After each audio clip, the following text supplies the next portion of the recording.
Hi everyone, what's up? It's Joshua here from Alternative Brewing, and today I'm brewing coffee using the Bialetti Brikka Moka Pot. The Bialetti Brikka is an all-aluminium stovetop espresso maker, and you may refer to it as a stovetop percolator. With one difference, it has the additional weight to the top of the brewing spout, and this increases the pressure whilst brewing, and this helps create the crema-like foam that sits on the top of your espresso coffee.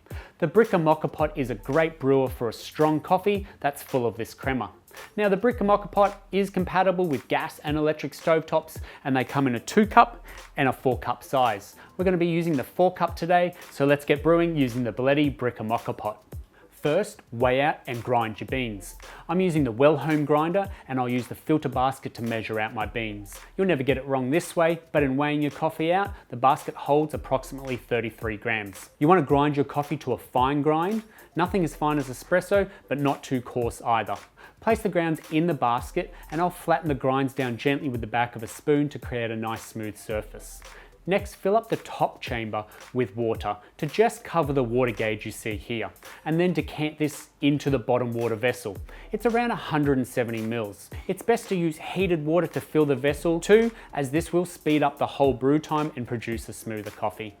Place the filter basket on top, ensuring the surface around the rim is free of any grinds, as we want to make sure there's a nice seal when we connect the water vessel to the brew chamber.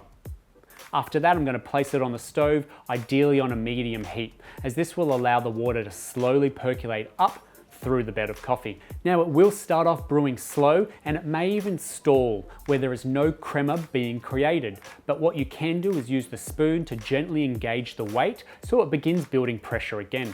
It will speed up as it is finishing, and you'll know when it is done as the water begins spurting out.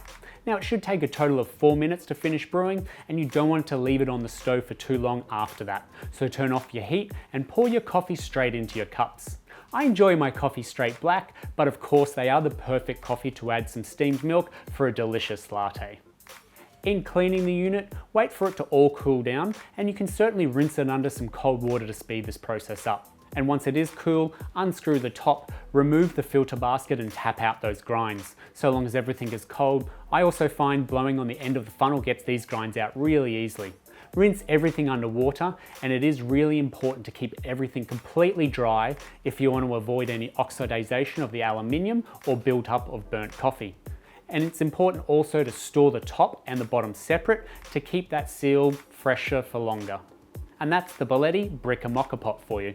It's an effective way at getting a great crema onto your coffee, and the Brikka is a very durable coffee maker you can count on for years to come. It's easy to use and quite portable. Any questions on the Bialetti Brikka Moka Pot, throw them in the comments below and we'll get straight back to you. If you've enjoyed this video and found it helpful, hit like. Don't forget to subscribe so you can keep notified when we bring out videos just like this every week. Thanks for watching, and we'll see you next time.